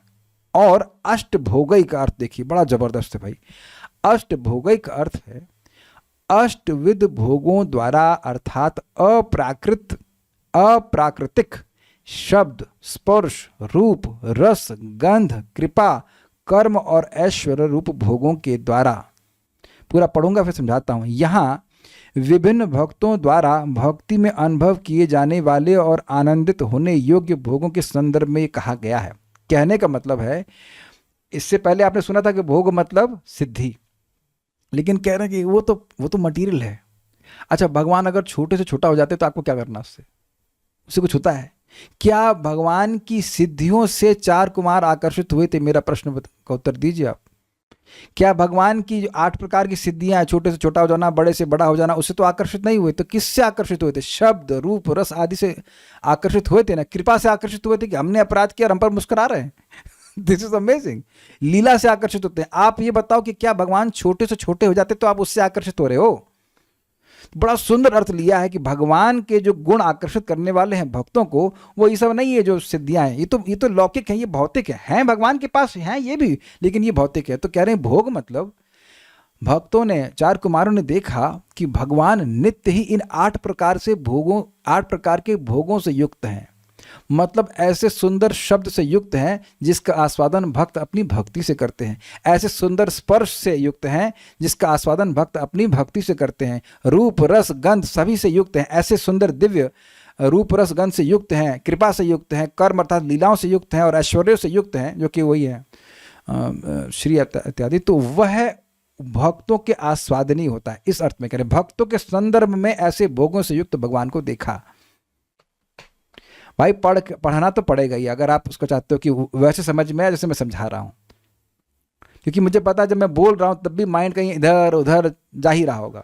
मुझे पता है, अच्छे से पता है, और स्पीड थोड़ा तेज ही है, मैं मानता हूँ इस बात को। मैं फिर रिपीट कर रहा हूँ, अष्ट भोगई युतम, 8 प्रकार के भोगों से युक्त देखा। चलिए अब आपको बहुत सिंपल एग्जाम्पल देते हैं। वेद खोलिए, माइक खोलिए। फ्रिज खोलती हैं तो क्या फ्रिज को किन चीज़ों से युक्त देखती हैं? सब्जियों से। सब्जी, फल, तो सब एक ही टेस्ट देने वाले हैं। सारी सब्जियां भी एक टेस्ट देने वाली हैं। तो आप जैसे ही फ्रिज खोलती हैं तो फ्रिज को विभिन्न भोगों से युक्त देखती हैं कि नहीं? उसमें कुछ, उसमें फ्लावर्स भी, although we are everything for Krishna, but एक सेंस बोल रहा हूँ कि फ्लावर्स भी हैं, उसमें अलग अलग कुछ फ्लावर्स हैं, कुछ उसमें फल हैं, अलग अलग प्रकार के फल हैं। तो सबका अलग अलग टेस्ट होता है कि नहीं? या वो नहीं समझ में आ रहा है? मॉल तो गए होंगे आप ही तो लेके गए थे हमको। तो वहाँ अलग अलग प्रकार के भोग है कि नहीं? कपड़ा स्पर्श के लिए है ना, जूता, आइसक्रीम, और कौन सी फाउंटेन, क्या फाउंटेन चॉकलेट, तो बाबा जी लोग क्या जानेंगे, तो हमको पता नहीं। तो फाउंटेन चॉकलेट भी आपने नहीं हो जानती हैं, तो उसका मतलब जानते हैं। हाँ, भक्ति से पहले जानती थी तो जानती हैं। तो आप समझ रहे हैं उस मॉल में कितने रूप, रस, गंध सब है ना विषय। तो उनसे युक्त उस मॉल को देखते हैं कि नहीं देखते हैं? कि हमारे रूप के विषय है, यहाँ पे हैं हमारे रस के विषय, वो पिक्चर भी चलती रहती है वहाँ पे, है कि नहीं? तो रूप का विषय है, शब्द है, हम लोग म्यूजिक चलाते रहते हैं। तो आप देख रहे हैं कि इस प्रकार की वहाँ पे वस्तुएं मिलती है कि नहीं मिलती? उससे युक्त उस मॉल को देखते हैं कि नहीं देखते? अब तो समझ में आया। जैसे आप मॉल को देखे तो देखते हैं हाँ यहाँ रूप भी मिलेगा, शब्द भी मिलेगा, गंध भी मिलेगा इत्यादि। कृपा उपा कुछ नहीं मिलेगी। लेकिन एक बात बता रहा हूं, तो भगवान को किस रूप में देखा कि भाई ये तो अप्राकृतिक शब्द है, ये जो बोलेंगे ये दिव्य शब्द है। भगवान की गीता दिव्य शब्द नहीं है। भगवान का स्पर्श जो है वो एकदम दिव्य स्पर्श है। जैसे कि आप जानते हो कि ध्रुव महाराज को स्पर्श किए तो सारा ज्ञान प्रकट हो गया, दिव्य स्पर्श है। भगवान का रूप तो दिव्य था ही, उन्हें अनुभव किया। भगवान का रस, भगवान का आस्वादन भी कर सकते हैं। अरे जब नाम में ही रस है तो फिर भगवान में तो क्या है, दोनों ही एक ही है। गंध, ये भी आपने सुना था, भगवान के चरणों की गंध जो उनके आई थी से उनका दिमाग मतलब हिल गया था पूरा। कृपा तो बिल्कुल स्पष्ट अनुभव किया था, है ना। और भगवान की लीलाएं, तो ये सब चीज़ें भक्तों के द्वारा आस्वादनीय है। ऐश्वर्य भी, ठीक है। तो ये भक्तों के लिए उपयोगी भोग हैं। इसके संदर्भ में कहा गया कि जो भगवान के 8 प्रकार के भोग हैं, ये जो वो भक्तों के लिए है। कहने का मतलब ये है, कोई सुंदर होता है तो अपने लिए थोड़ा सुंदर होता है, वो सुंदर होता है अन्य लोगों के लिए, है ना। तो भक्तों के लिए आस्वादनीय भोगों से युक्त देखा। अब तो समझ जाओ भाई, वो मॉल के अपने लिए खोला है, मॉल वो आने वालों के लिए खोला है। तो भगवान के सुंदर गुण किसके लिए हैं? भक्तों के आस्वादन के लिए। ये सोचो कि भगवान रात भर खड़े, हमेशा खड़े रहते हैं बस। तो सज के अभी रात में क्यों सजेंगे भगवान? ताकि सुबह मंगल आरती का दर्शन हो, उसके बाद 2 घंटा काय सजते हैं वो। हम इन लोगों के लिए सजते हैं कि नहीं सजते हैं? तो सुंदर रूप प्रस्तुत करते हैं कि नहीं? आप मंदिर में भी जाओ तो क्या सुगंध नहीं मिलती है? कह दीजिए सुगंध नहीं मिलती है? क्या रस नहीं मिलता है? सब मिलता है, चरणामृत मिलता है और आपको प्रसाद मिलता है, बहुत सारी चीज मिलती है। तो रूप, रस, गंध, स्पर्श सब चीजें मिल जाती हैं। तो वो उन दिव्य वस्तुओं से युक्त मंदिर है कि नहीं? मतलब मंदिर में भगवान है, कहने का अर्थ ये है। तो भगवान की जो 7 प्रकार के भोगों से युक्त देखा, वो भोग किसके लिए? भगवान के भक्तों के लिए। ये बात बोल रहे हैं, ऐसे भगवान को देखा। इनमें शब्द आदि 7 प्रकार के माधुर्य। शब्द का मतलब हो गया सौश्वर्य। भगवान का सुंदर स्वर है, वो भक्तों के कानों को बहुत अच्छा लगता है। इसका उदाहरण आप प्रथम स्कंद भागवत में देखते हैं, जहाँ पर भगवान नारद जी को दर्शन देते हैं और फिर वो कुछ कहते भी कि मुझे दुख है कि इस जीवन में तुम मुझे नहीं देख पाओगे, इतना बात भगवान बोलते हैं। वो शब्द सुन करके तो नारद जी एकदम प्रसन्न हो, मतलब उनको एकदम चकित हो जाते हैं। वो दिव्य शब्द है। एक दिन भगवान आपको नाम से बोलेंगे and that will be different day. पागल हो जाओगे हम, इसीलिए भी चुपचाप बैठे हुए हो, क्योंकि अभी हम सुनने के लायक नहीं। एक दिन वो आपके नाम से ही पुकारेंगे। जैसे कि अब मैं बोलने लगता हूँ तो मन करता है कि बस गीता के बाद बृहत भागवत में पढ़ाना चाहिए, कम से कम जीवन में एक बार तो उस ग्रंथ को जरूर पढ़ना चाहिए। जब गोप कुमार पहुँचते हैं वैकुंठ में तो भगवान क्या कहते हैं, स्वागतम स्वागतम। अब मेरे स्वागत स्वागत कहने में और भगवान के स्वागत स्वागत कहने में बहुत अंतर हो गया। तो वो शब्द जो है ना वो अमृत की तरह से, आप इसको प्रकट गीता में सुनते हैं। भगवान को अर्जुन कह रहे हैं 10वें अध्याय में कि मैं आपके मुख से अमृत सुन रहा हूँ, तृप्ति नहीं हो रही है, तृप्ति नहीं हो रही है। तो आप समझ रहे हैं भगवान का स्वर इतना सुंदर है, तो वह शब्द कानों को प्रिय लगता है। एक बात ठीक है, भगवान की मुरली तो है, मधुर स्वर। सौकुमार मतलब कोमलता, तो सौंदर्य मतलब सुंदरता, ये रूप। कोमलता मतलब भगवान को स्पर्श करेंगे तो अत्यंत कोमल लगेंगे, है ना। कभी कभी कोई व्यक्ति से हाँ, कौन माता जी हैं जो छोटे बच्चों के गालों को नहीं नोची हैं? हाँ, ओ बोलो बच्चा बच्चा बेचारे गाल खींच करके बराबर कर। हाँ भाई, एनीवन रेज हैंड्स हियर। काहे बच्चों को टॉर्चर करती हो? तो आप कहेंगे कि वो स्पर्श अच्छा लगता है। अब अपने तो गाल सब सूखे हो गए तो बच्चों को ही नोचना चालू। Is it not? अपना बच्चा ने दूसरे का बच्चा नोचना चालू, वहाँ वहाँ कर रहा है। और स्पेशली जो गप्पू गप्पू बच्चे होते हैं ना, मोटे मोटे, उनको और नोचते हैं। तो आप देख रहे हैं कि वो स्पर्श की स्पृहा होती है। तो भगवान का जो स्पर्श है वो इस प्रकार से सुख देता है जीवों को। सब मिलेगा, सब मिलेगा, सब मिलेगा, घबराई मत, भागवत सुनते रहिए, सब मिलेगा। Everything everything will going to get. तभी तो भागवत सुनने को मिल रहा है। ओके, सौंदर्य रूप का हो गया, सुंदरता। माधुर्य, आपको कहेगा कि भगवान क्या जीव के भी विषय हैं? क्या भगवान जीव के भी विषय हैं? क्या चाटेंगे भगवान को? ये आप देखना, ये आप देखना कि ध्रुव महाराज जब भगवान को देखते हैं तो उनकी सारी इंद्रियां ऐसे भगवान की ओर खींच रही कि वो जीभ भी, इनकी जीभ भी भगवान को लिक करना चाहते हैं। जैसे देखो बछड़े हैं ना भगवान के, वो बछड़े भगवान को चाटना शुरू करते हैं तो छोड़ते ही नहीं, उनको चाटते जाते चाटते जाते चाटते जाते। Krishna is sweet like this. सर्व रस, रसो वैसा, वह रस रूप है, सारे रस वही हैं। और उनको छोड़कर जगत के लोग रस को पकड़े हुए हैं जो केवल केवल कड़वा रस है। एनीवेज, सौरभ समझ में आया? सुगंध, अरे इसको तो आप सुनेंगे ना भाई। चैतन्य महाप्रभु को, चैतन्य महाप्रभु भगवान का दर्शन हुआ, फिर भगवान ने अपना दर्शन टालिया और केवल भगवान की सुगंध आ रही थी।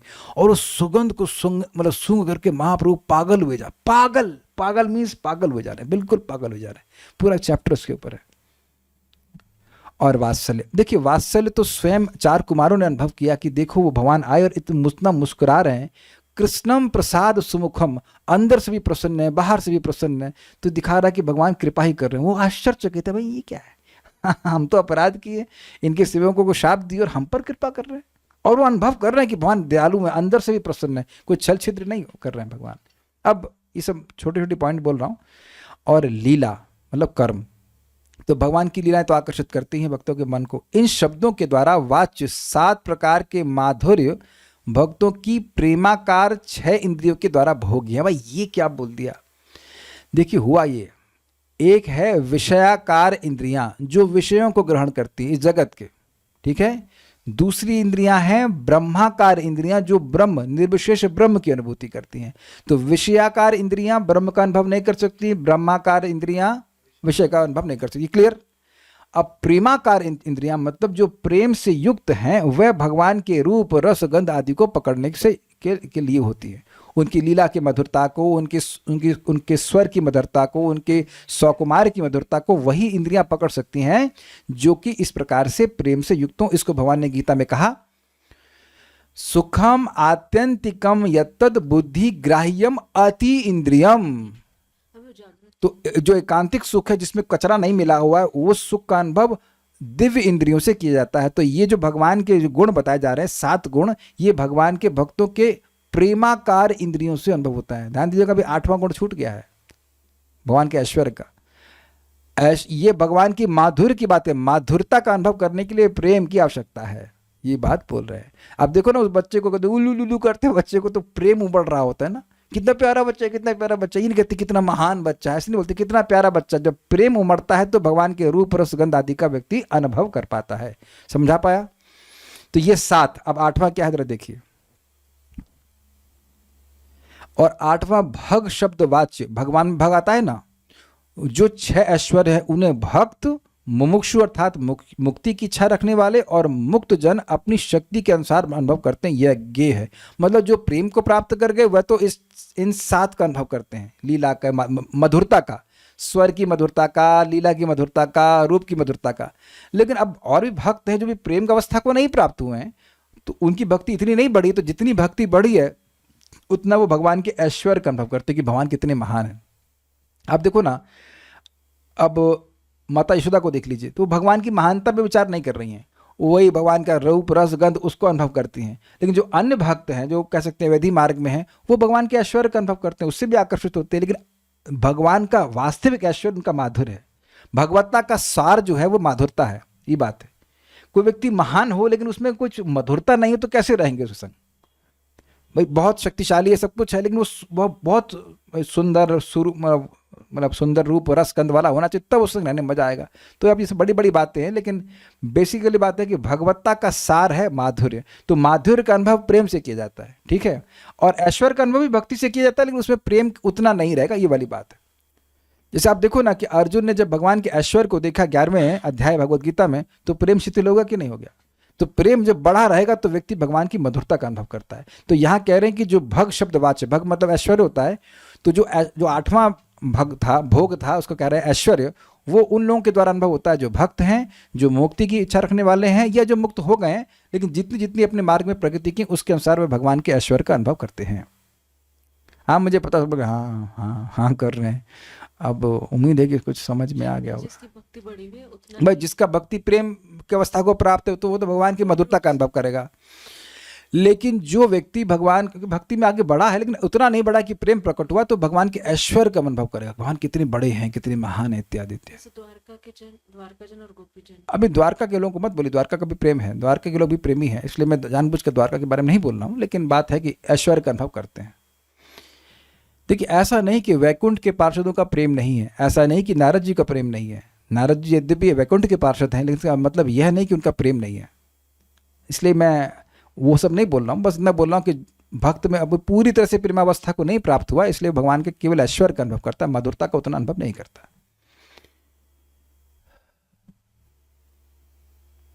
ठीक है, कह रहे हैं, बताऊं पहले नोट पढ़ लीजिए। नोट, विष्णु पुराण 6.47 में कहा गया है, ऐश्वर्य समग्रस्य वीर्य यशसा श्रिय ज्ञान वैराग्योश्चैव शरणाम भग इति रणा। संपूर्ण ऐश्वर्य, असीम पराक्रम, महान यश, अनंत श्री यानी संपत्ति, असीम ज्ञान और परिपूर्ण वैराग्य, इन 6 गुणों से युक्त पुरुष को भगवान कहा जाता है। अथवा अष्टभोगैक अर्थ अष्टभोग से है, अर्थात अणिमा आदि, अणिमा, लघिमा, व्याप्ति, प्राकाम्य, महिमा, ईशिता, वशिता और काम वसायिता, ये 8 प्रकार के ऐश्वर्य जो कि श्री भगवान की विभूति स्वरूप हैं। अब इसके बाद तात्पर्य तो प्रभुपाद जी का हम कल देखेंगे, इसको बड़ा इस टीका के अनुसार श्लोक को देखते हैं। उन्होंने उन भगवान को देखा जो उन मनुष्यों की ध्यान के विषय हैं जो कि मुक्ति चाहते हैं, गति मतलब मुक्ति की खोज कर रहे हैं इस जगत में। बहुमतम मतलब बहुत अधिक योगियों के द्वारा वह सम्मत हैं और नेत्रों को सुख देने वाले हैं। पौंसम वपु से कहने का अर्थ यह है कि भगवान के अनेक अनेक भगवत स्वरूप हैं, लेकिन उसमें से भगवान ने अपने मानव रूप को प्रकट किया, उसी को विशेष रूप से उस पर ध्यान करके योगीजन मोक्ष प्राप्त करते हैं। दर्शयानम स्पष्ट है, दर्शन कराया। अनन्य सिद्ध है मतलब अनन्य सिद्ध ही औत्पिक, अनन्य सिद्ध है मतलब जो अन्यों के द्वारा सिद्ध नहीं किया, अन्यों के द्वारा नहीं प्रदान किया गया, अर्थात हमेशा से भगवान के पास है और इसी कारण से औत्पत्तिक का मतलब होगा नित्य। अष्टभोगई युतम, ऐसे भगवान के रूप को देखा जो 8 प्रकार के भोगों से यानी ऐश्वर्यों से युक्त थे। अब भोगों का अर्थ भक्तों के संबंध में क्या लिया गया है? रूप, रस, गंध, स्पर्श और क्या था? रूप रस गंध स्पर्श और कुछ छूट रहा है। रूप, एक मिनट रुकिए, रूप रस गंध, गंध हो गया, स्पर्श और शब्द। हाँ 5, अरे 5 पर ये पकड़ लीजिए, ये भगवान के पास ऐसे गुण ऐसे भोग हैं जो भक्तों के लिए हैं। भक्त लोग देख रहे हैं, वाह क्या सुंदर रूप है, क्या सुंदर गंध है, ऐसे गुणों से भगवान युक्त हैं, ऐसे रूप रस गंध आदि से युक्त हैं जो भक्तों के लिए ये कहा जा रहा है। ठीक, एक उसके बाद और 3 क्या थे, उनकी कृपा, उनकी लीला यानी कर्म और उनके ऐश्वर्य। ये 8 प्रकार के भोगों से भगवान को युक्त देखा जो भक्तों के लिए है। अब उसमें भक्त जो प्रेमाकार इंद्रिय वाले जो प्रेम से युक्त भक्त हैं, उनकी इंद्रियां इन 7 चीजों को पकड़ रही हैं, यानी कि रूप रस गंध स्पर्श और शब्द और लीला, कृपा और हाँ लीला और कृपा, ये हो गए 7। और भगवान के ऐश्वर्य को वह भक्त पकड़ रहे हैं जो भी प्रेमावस्था को नहीं प्राप्त है लेकिन भक्त हैं। तो भक्त की जितना वो भक्त बड़े हैं उतना उनके ऐश्वर्य को पकड़ रहे हैं, जो कि 6 ऐश्वर्य हैं जो भक्त शब्द से कहे जाते हैं। और मोक्ष प्राप्त करने वाले भी उन ऐश्वर्यों को पकड़ रहे हैं कि अरे ये तो मोक्ष देने वाले हैं, और साथ साथ जो मुक्त जन है वह भी भगवान के ऐश्वर्यों को पकड़ रहे हैं, ऐसा बात बोल रहे हैं। तो ऐसे भोगों से 8 प्रकार के भोगों से भगवान को युक्त देखा। और एक अर्थ और लिया गया था जो कि श्रीधर स्वामी ने लिया, अष्टभोग मतलब अणिमा आदि सिद्धियों से युक्त भगवान को देखा। लेकिन वो अर्थ अब आप सोच सकते हो कि ये अर्थ चक्रवर्ती पाद ने क्यों लिया, ये जो रूप रस गंध वाला था। देखिए बात वही है कि जो अणिमा आदि सिद्धियां हैं वो भक्तों को बिल्कुल आकर्षक नहीं लगती हैं। और एक और विचार कीजिए कि अणिमा आदि सिद्धियां हैं, उससे क्या कोई व्यक्ति किसी को मोक्ष दे सकता है? तो जो लोग मोक्ष चाहते हैं उनको इन वास्तविक रूप से इन सिद्धियों में इंटरेस्ट नहीं, और जो लोग अष्टांग योग भी कर रहे हैं उनमें भी सिद्धियां आने लगती हैं, और अगर वह इन सिद्धियों के चक्कर में पड़ गए तो उन्हें मोक्ष नहीं मिलता है। तो बेसिकली भगवान के जो ऐश्वर्य हैं उनके प्रति आकर्षित होने की मोक्ष प्रदान करने वाले इत्यादि, तो ये अष्ट सिद्धियों का केवल ये अर्थ लिमिट नहीं हो सकता। इसलिए अर्थ बताया गया कि भाई भगवान के ऐसे रूप हैं, ऐसे गुण हैं जो भगवान के भक्तों को आकर्षित करते हैं। उम्मीद है कि आप बात समझ पाए होंगे। देखिए आप क्या सोचते हो, आप ये तो नहीं सोचते होंगे मैं आया ऐसे बस मंजन करके और आप लोग को पढ़ाने लग गया। कितने लोग सोचते हैं कि बस खाली मंजन करके आ गया और मैं आपको पढ़ाने लग जाता हूँ। तो आप देख रहे हैं कि हम काफ़ी पढ़ करके विचार करके आते हैं तब बात समझा पा रहे हैं। और मैं पूछ लूँ कितने लोग उसे पढ़ करके आए, तो एक भक्त पढ़ करके आए, ठीक है। तो कितने लोग हैं, 96 लोग आए थे, तो 1-2 लोग, अब धीरे धीरे लोग हाथ खड़ा कर 3-4 लोग हैं, ठीक है। तो जो पढ़ करके आए वो अब जाके दोबारा पढ़ेंगे क्या? Please raise hand. दोबारा पढ़ेंगे, पैसे मिलेंगे क्या दोबारा पढ़ने के लिए? तो आप देख रहे हैं कि जब मेहनत उधर से होगी तब बात ज्यादा समझ में आएगी। तो प्रश्न का मेहनत क्यों करें? 1.1.2 उसमें प्रभुपाद जी का अनुवाद बड़ा सुंदर है। Simply by this culture of knowledge, भागवतों को समझने का, the supreme Lord is immediately establish within the heart. भगवान तुरंत हृदय में आ जाते हैं। श्री वल्लभा माता जी, आप तो पढ़ाई में तेज रह चुकी है ना युवावस्था में, अब तो आप और युवा हो गई हो, इज इट नॉट? तो पढ़ लीजिए कुछ थोड़ा बहुत। तो इस ज़्यादा कुछ थोड़ा पढ़ने के लिए कह रहे हैं, जो जितना पढ़ाया है उसको एक बार पढ़ लीजिए, आप देखेंगे कि समझ में आएगा, समझ में आएगा। और समझ में आ रहा है, प्रयास अपनी तरफ से कर रहे हैं तो भगवान हृदय में आ रहे हैं। ये बातें हैं, हम तो भाई बोल सकते हैं, बाकी आप लोग जैसे करना चाहें कर सकते हैं। ऐश्वर्य को 3 लोग पकड़ रहे हैं, प्रेमावस्था को अभी नहीं प्राप्त भक्त, मोक्ष चाहने वाले और जो मुक्त है, यही ना? हाँ जी। बाकी 7 को प्रेमी भक्त पकड़ रहे हैं ना, इनजस्ट। हाँ सही बोल रहा है। जो भगवान विष्णु का भजन करते हैं क्या उनकी वाणी में भी सिद्धि आने लगती है? प्रभुपाद इस बात को बोले हैं कि 12 साल तक आप 16 माला का जप करेंगे और 4 नियमों का पालन करेंगे तो अब जो भी बोलेंगे परफेक्ट होगा। बेसिकली आप परफेक्ट चीज़ ही बोलेंगे, ये सत्य बात है। लेकिन उसे करेंगे क्या? जाओ तुम्हारा जॉब लग जाए। तो जो आदमी खुद जॉब छोड़ करके भजन कर रहा है वो दूसरे को क्या आशीर्वाद देगा तुम्हारा जॉब लग जाए कि भैया हम जिस नरक को हम छोड़ दिए हैं वो तुमको मिल जाए। तुम्हें मैं क्या और दूं नरक के सिवाय, तुमको एक बढ़िया जॉब मिल जाए। तो इस तरह की सिद्धि भक्त लोग नहीं देते, है कि नहीं? I mean no offence to those are doing job, लेकिन हम भी करके आके हम देख चुके कैसे नरक होता है। हमको देखे थे वहाँ पे एक हमारे ऋषि ने बोला, वो इधर कान में होता है ना बहुत बड़ा मफ कहते हैं उसको, बहुत बड़ा कंप्रेसर था, उसकी पसीना चेहरे से बन रहा था, यहाँ बहुत हवा हो रही है। उसके चेहरे पे पसीना देख करके हम 45 दिन की छुट्टी ले लिए। कहीं यार नहीं मरना मेरे को। झूठ नहीं बोला, सच बोला एकदम। भाग गया वहां, मैंने कहा भाई उसी दिन भाग गया, मैंने कहा मेरे से नहीं होगा, ये भविष्य मेरा नहीं। तो एनीवेज आ भी जाती तो क्या करना उसका। देखिए एक बात, बिल्कुल एक सूक्ष्म बात समझ लीजिए, अगर आप छोटे से छोटा हो जाते तो करते क्या? कुछ नाम, ये एक पॉइंट को पकड़ लीजिए, अगर आपको यहाँ से मैं पोमेग्रेनेट खिला दूं अफगानिस्तान का, तो यार अफगानिस्तान का तो ऐसे भी कहीं जाके खरीद के खा ही लोगे, कहेंगे इसके लिए इतना मेहनत करने की क्या जरूरत है। एक यहाँ बात आ रही, तुम बताएं, प्रपात बताते हैं, बड़ा मजेदार। एक योगी था, तो गंगा जी, कलकत्ता की घटना है, सुनने में आ रहा है कि वो गंगा पार कर रहे थे। वो गया पानी में उछल के पार हो गया। तो भक्त बोले कि इसकी सिद्धि जो है 50 पैसे की। तो बड़ा क्रोधित हुआ, करे 10 साल मैं साधना किए तब जाके सिद्धि मिली कि पानी पे चल पा रहा हूँ। तो अगर तुम 10 साल साधना किए, हम यहाँ नाव में 50 पैसे देते हैं, पार हो जाते हैं, तुम्हारी सिद्धि की वैल्यू क्या है? तो इसीलिए यहीं बैठे, मतलब जब भजन कर रहे हैं, आ सकती हैं सिद्धियाँ, और आएंगे भी, जैसे भक्ति में प्रगति करेंगे। लेकिन भगवान इस बात को 11वें स्कंद में 15वें अध्याय में बताते हैं, पूरा सिद्धियों का वर्णन करके, कि भगवान के एक विशिष्ट भगवत स्वरूप पे ध्यान करने से एक विशिष्ट सिद्धि मिलती है। तो कहते हैं ये सब भगवत प्रेम में बाधा है। बता सब दी हैं और सुनने में बड़ा अच्छा लगता है, ये मिल जाए वो मिल जाए, लेकिन बाद में वहाँ सब पचका कर दिए, कहते कुछ भी फायदा नहीं, because love is what you all need. हर जीवात्मा को प्रेम चाहिए, सिद्धि पिद्धि में कुछ रखा नहीं है। It's very very important. तो वहाँ स्पष्ट रूप से नारद जी कहते हैं कि पहले भगवान का ज्ञान प्राप्त हुआ, फिर भगवान का कृपा से सिद्धियाँ प्राप्त हुई, और फिर भगवान के चरणों में भाव यानी प्रेम की प्राप्ति हुई। तो हाँ, वो आता है, वो आएगा ही, लेकिन उसमें कोई इंटरेस्ट नहीं होना चाहिए। जैसे आपको अगर वृंदावन आना है तो रास्ते में फरीदाबाद भी पड़ेगा, तो दिख गया फरीदाबाद, लेकिन उससे क्या मतलब, वहाँ उतर जाएंगे क्या? वो वृंदावन तो नहीं है, सिंपल। ठीक है, तो will stop now. Shrimad Bhagavatam की जय, श्रील प्रभुपाद की जय। हाय गौर प्रेमा।